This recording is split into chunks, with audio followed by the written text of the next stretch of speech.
Acá con nosotros Fernando Monsalve. Vamos a hablar temas interesantes, ¿no? Con respecto a la gestión que realiza desde la Procuraduría General del Estado, pero también en el tema político, como usted, como representante de COPEI. Gracias por aceptar la invitación, doctor Monsalve. Buenos días. Bueno, muy buenos días tengan todos ustedes. Muchas gracias por la invitación. Un placer siempre podernos comunicar y bueno, sí, dispuesto a conversar. ¿Cuál es el trabajo que está realizando ahora la Procuraduría? Hemos visto a través de las redes sociales que han dictado algunas charlas, ¿no? Algunas instituciones del Estado. ¿Cuál es el arranque que ha tenido desde que usted inició allí con la gestión del gobernador Garrido en la Procuraduría? Bueno, sí, mira, a Dios gracias hemos convertido la Procuraduría General del Estado nuevamente en esa institución según lo que está establecido en la Constitución y la ley. Nosotros somos firmes creyentes y seguidores del principio de legalidad. De hecho, en nuestra universidad, donde impartimos la docencia en el área del derecho público, pues uno de los puntos fundamentales, y además así lo creo, que es el secreto de todo gobernante, ¿no? Es el principio de legalidad, que no es otra cosa que el sometimiento a la Constitución y a la ley. Nosotros hemos hecho lo propio desde la Procuraduría. Allí, cuyo rol fundamental es la defensa del patrimonio, la defensa de los intereses del Estado por la vía judicial y extrajudicial, y bueno, y las asesorías a los distintos organismos públicos. Nosotros activamos la Oficina de Atención al Ciudadano, que existe, no es un hecho que usted lo haya inventado, sí, pero sí la activamos. Y bueno, y te puedo decir con cifras en la mano que el año pasado logramos atender 337 consejos comunales. Este año llevamos 178 consejos comunales atendidos en función de una orientación de tipo gratuita para que puedan activarse, porque ahí realmente hay la posibilidad de que la gente accese directamente al poder público desde sus instancias, lo más cercano, pues, que es su comunidad. De igual manera, a las instituciones públicas que a bien tengan solicitar esa asesoría, nosotros con todo gusto la damos en función de cómo deben realmente trabajar, manuales de procedimiento, manuales de funcionamiento, clasificadores de cargos, toda esta serie de cosas que para nosotros es un placer y es un verdadero honor poder ayudar, porque de eso se trata. El servidor público tiene precisamente que servir a la gente, al ciudadano. Sí, no solamente porque generalmente se conoce que la Procuraduría es como la defensa del Estado, ¿no? La defensa, en este caso, de los tribunales. Claro, ante los tribunales, pero la defensa del Ejecutivo Regional en este caso, ¿no? Pero también hemos visto que, o me has dicho que también los consejos comunales acuden a recibir asesoría. Quiere decir que está abierta también a estas organizaciones comunales que no tienen que ver directamente con la gobernación, pero pueden buscar una asesoría allí. Y a todo ciudadano, ni siquiera única y exclusivamente a la instancia de los consejos comunales, sino también todo aquel ciudadano que tenga la necesidad de una asesoría gratuita, allá las puertas de la Procuraduría General del Estado Barinas están abiertas para que pueda obtener esa asesoría. Eso es un logro. Mira, nosotros también logramos activar la biblioteca Raúl López Guedes nuevamente al servicio de la gente, para que pueda todo aquel abogado, todo aquel estudiante de Derecho. Hay libros actualizados. Yo creo hoy por hoy que es la biblioteca jurídica en el Estado que está más actualizada. Y bueno, está abierta también a que los ciudadanos, todo aquel abogado, estudiante de Derecho y todo aquel que quiera hacer una investigación, un trabajo, pueda ir a los espacios de la Procuraduría y allá obtener esa atención. De igual manera, bueno, mira, nosotros hace poco, atendiendo los principios del gobierno abierto, que es un derecho que tiene todo ciudadano de conocer cómo se manejan los recursos de las instituciones, nosotros logramos activar una página web donde de manera instantánea usted llega allí, accesa allí y puede ver cómo se maneja el presupuesto de la Procuraduría, cuál es la memoria y cuenta que nosotros entregamos y de manera muy transparente y pública saber qué es lo que se hace con el presupuesto que maneja esta institución, y eso a mí me parece sumamente positivo e importante porque es precisamente esa participación ciudadana enlazada con el gobierno abierto, que es la posibilidad de accesar a los organismos públicos. Eso es hoy en día la Procuraduría General del Estado. Debería Además, existir también en todos los organismos. debería ¿no? Por existir, supuesto, no es como- tampoco una cosa novedosa. Claro. Simplemente nosotros estamos atendiendo lo que decía al principio, ese gran principio, valga la redundancia, que está en la Constitución, que usted lo puede conseguir en el artículo 141 de la Constitución Nacional, que te dice que la administración pública está al servicio de los ciudadanos y que debe funcionar con eficacia, eficiencia, efectividad, transparencia, rendición de cuentas y sometido al principio de legalidad. Claro, sobre todo la transparencia, ¿no? ¿Cómo no? En estos tiempos que pues se habla de muchas cosas, ¿no? Sobre todo en las instituciones gubernamentales, sería bueno que todos los organismos pues implementaran este tipo de portal como lo tiene la Procuraduría. Doctor, con respecto a algunos contratos que se han celebrado de la gobernación, creo que con el Zamora Fútbol Club y con Hermanos Colmenares, es un tema quizás polémico, ¿no? En el mundo deportivo. ¿Cómo ha avanzado eso? Bueno, mira, la tutoría de esa relación la lleva indudablemente el IRDEP, que es el Instituto Regional del Deporte en el Estado Barinas. Ellos son los titulares de esa contratación. Nosotros hace poco hicimos una inspección conjuntamente con ellos en función, el gobernador lo dijo hace unos días en rueda de prensa, de rescindir esos contratos para nuevamente volver a, primero que se pongan al día en la morosidad que puedan tener y en segundo lugar realizar unos contratos que realmente dejen el fruto al Estado en función de lo que allí se desarrolla, que es el deporte, ¿no? También hay que entender que ese estadio no solamente es para el fútbol, también allí practican otras disciplinas deportivas. Sin embargo, la rectoría de esa relación y como te decía anteriormente, la tiene el Instituto Regional del Deporte. Nosotros obviamente con todo cariño cumplimos con nuestra función de asesorar, si a bien así lo requieren, y bueno, estamos tratando de que eso sea esa relación allí con estos dos clubes y también con otras federaciones, porque te repito, no única y exclusivamente es el fútbol el que se desarrolla allí, pueda ser lo más beneficioso posible para el Estado Barinas, para los deportistas del Estado Claro. Barinas y bueno, y para la ciudadanía que al fin y al cabo es quien se entretiene con ese deporte. O sea, quizás la administración entonces del estadio La Carolina en este caso es bajo la rectoría del IRDEP. Es la rectoría del IRDE. Y no es novedoso, eso es así, ha sido Claro. así desde hace mucho tiempo, inclusive desde que el estadio La Carolina fue traspasado a el Estado Barinas como tal. No es un bien nacional, es un bien estatal. Estadal. Doctor Monsalve, bueno, vamos a entrar en materia política, ¿verdad? Con respecto a las polémicas elecciones primarias que faltan pocos días para que se celebren.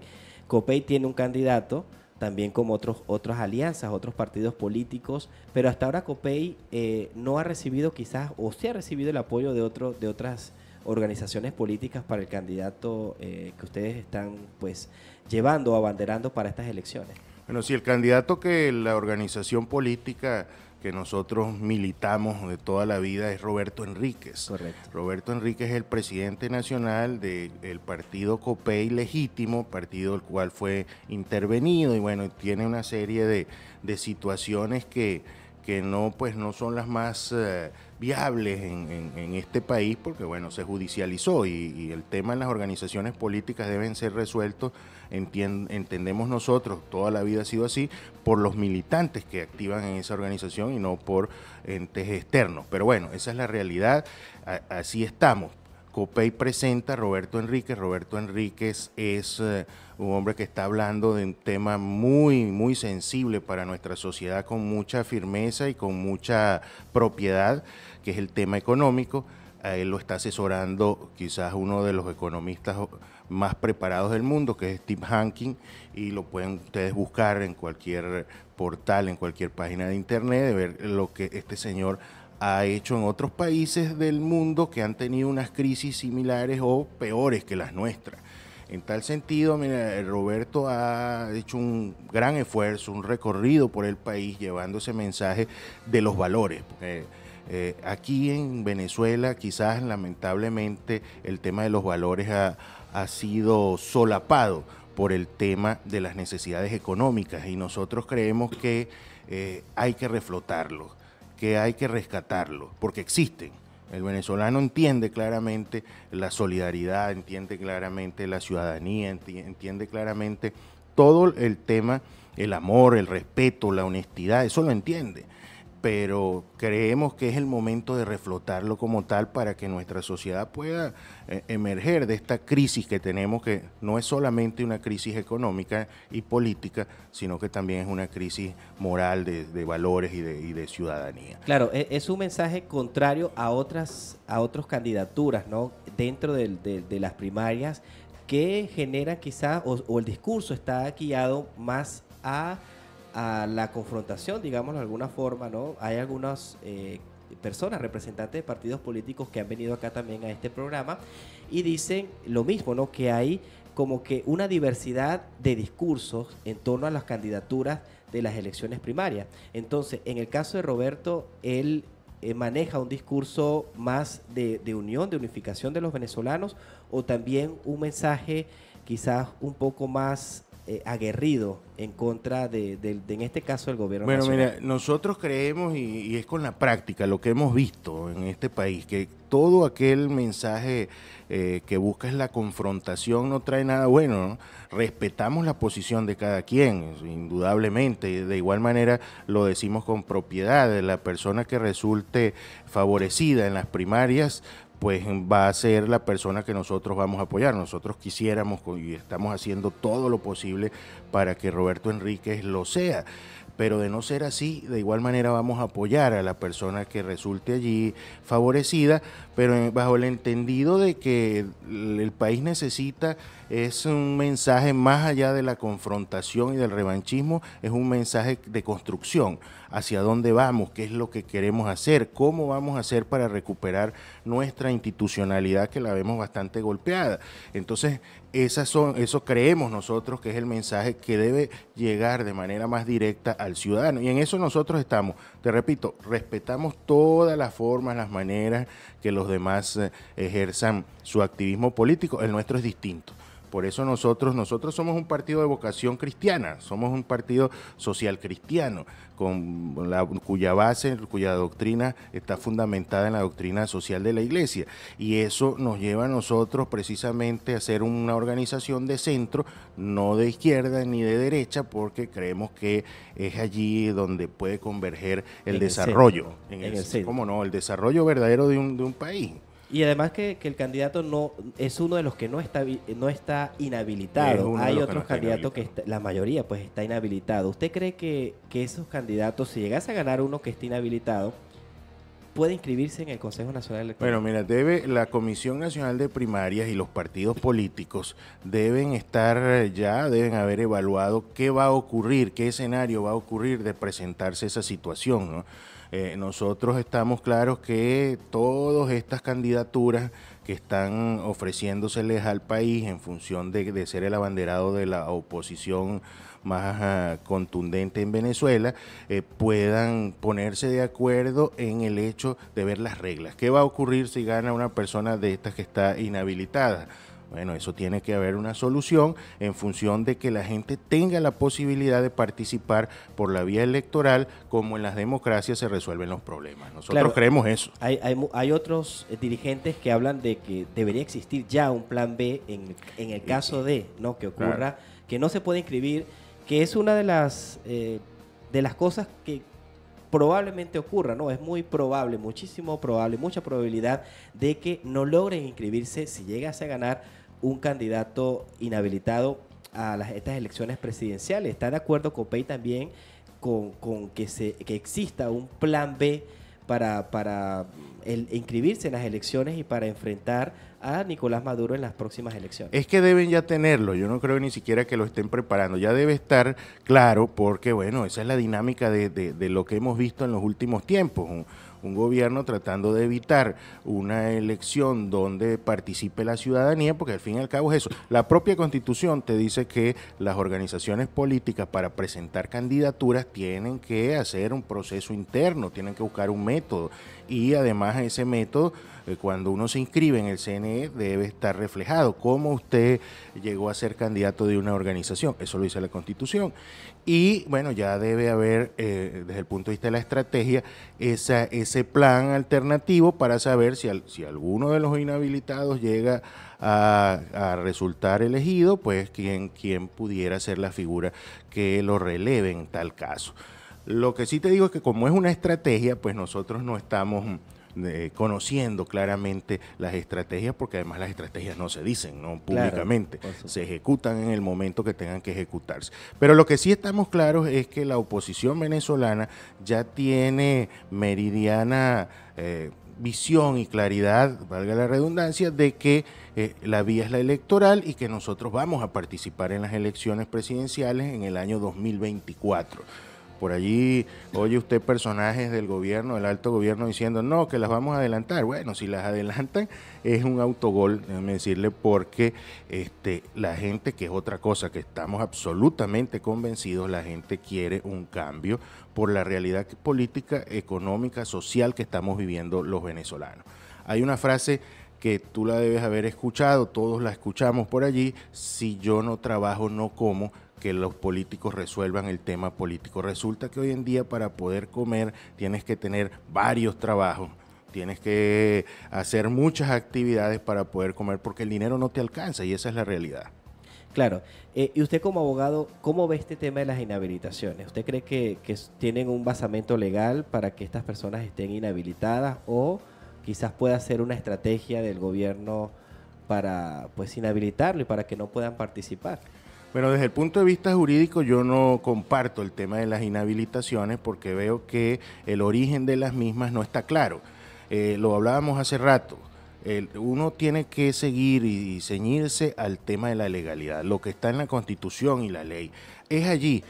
Un profesor de posgrado una vez me decía, eso es como una liga, usted mete los dedos en una liga y si le da mucha fuerza la va a romper, y si no ejerce ningún tipo de presión, pues está inerte allí.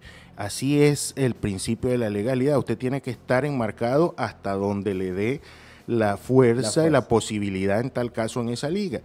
Y nosotros vemos que esas inhabilitaciones, pues el origen no está nada claro. El origen no es el más viable desde el punto de vista constitucional y legal, pero bueno, la realidad es que existen.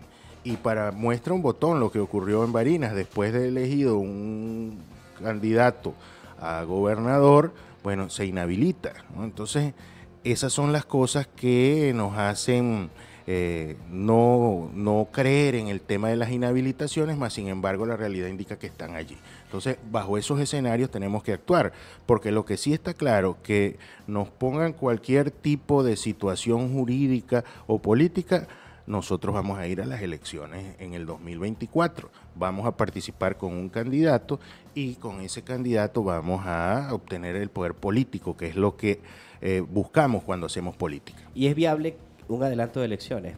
Muchos dirigentes, como dice usted, del oficialismo han hablado que se pueden hacer, que hay tiempo de realizar elecciones, incluso generales. Algunos hablan también desde ese escenario. ¿Es viable que los tiempos den para que este mismo año, ya estamos en casi que a mitad del mes de septiembre, se puedan realizar elecciones presidenciales o generales? Indudablemente que no es viable. La misma ley del poder popular, del poder electoral, indica que tiene que darse un lapso de 6 meses para poder preparar el registro electoral, para poder preparar todos los centros electorales, todo lo que tiene que ver con el personal que va a estar allí en las mesas. Nosotros creemos que más que pueda darse como un hecho cierto, es un tema político, decir, bueno, mira, ustedes todavía no tienen el candidato y nosotros podemos adelantar las elecciones. Pero es que también es importante que la gente sepa, el gobierno hace encuestas, el gobierno sabe también en qué condiciones está para ir a una elección, y por eso toda esta serie de cosas donde aparecen inhabilitados, donde hay situaciones más políticas que jurídicas, y también sabe el gobierno por esas encuestas de que, bueno, en este momento no está siendo favorecido. En tal sentido, sería, en el término deportivo, un autogol que adelantaran elecciones.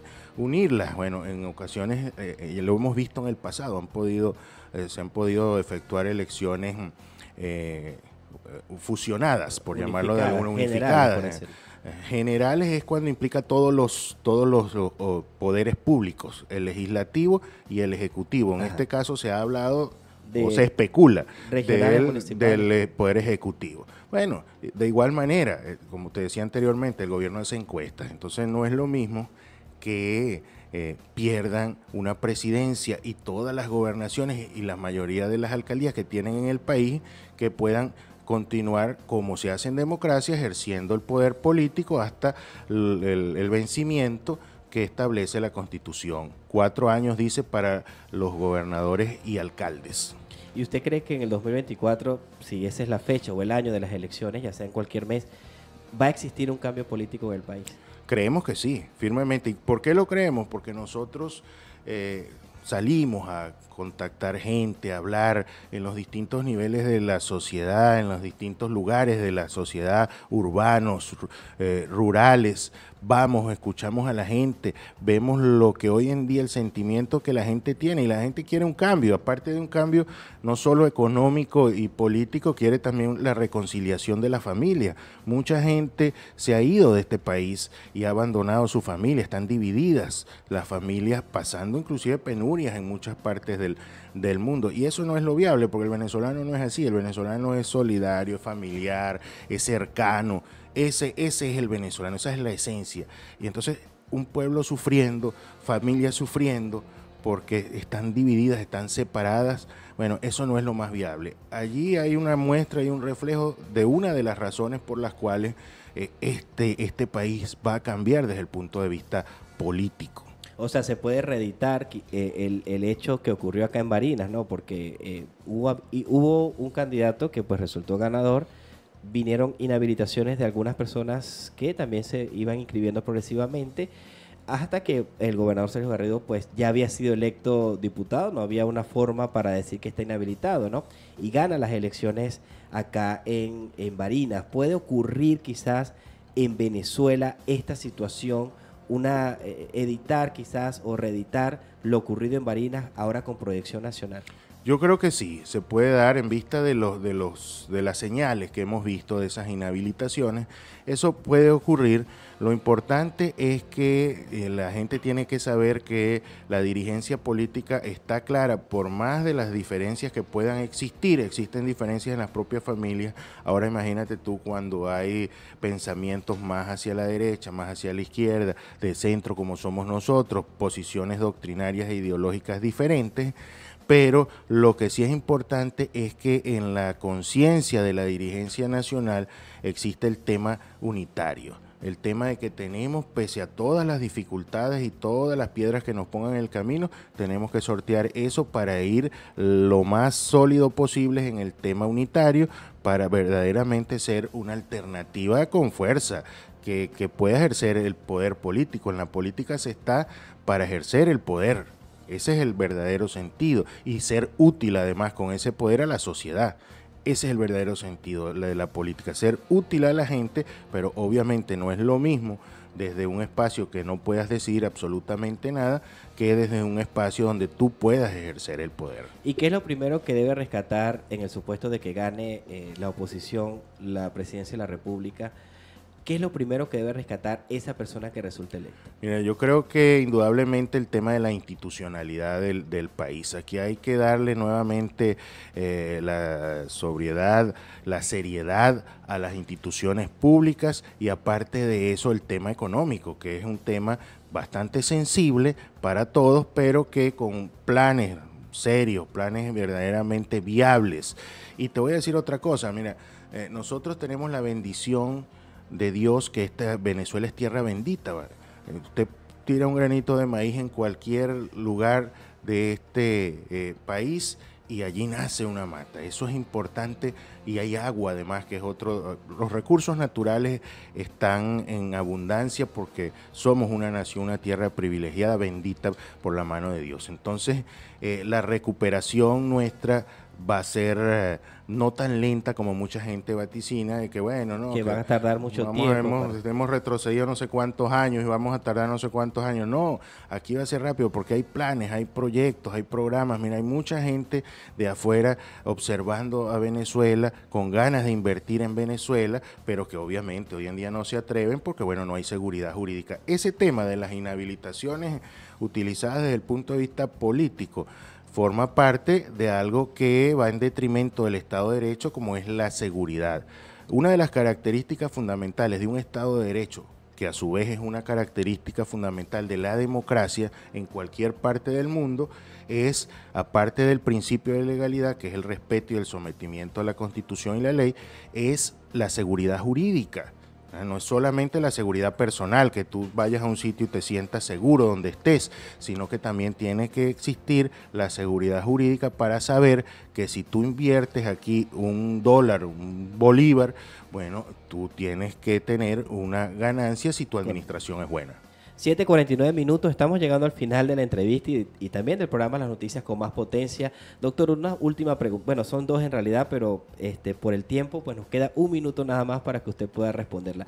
La primera, si Copey estaría de acuerdo con la privatización de empresas estratégicas del país, ya sea PDVSA y otras instituciones. Y segundo, bueno, el mensaje del Partido Social Cristiano para que las personas voten en estas primarias. No, mira, Copey no está de acuerdo con la privatización per se. Nosotros creemos que hay que crear las condiciones para que pueda darse esa armonización entre el sector privado y el sector público para poder sacar a flote una empresa, una institución del Estado, con las reglas claras.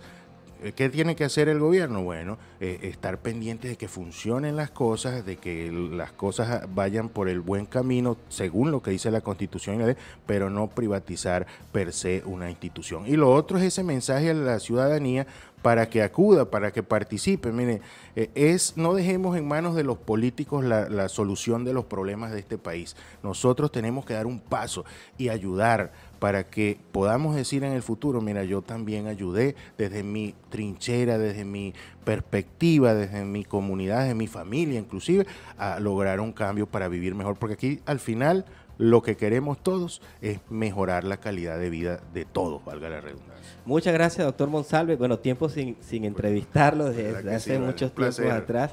Gracias por aceptar la invitación.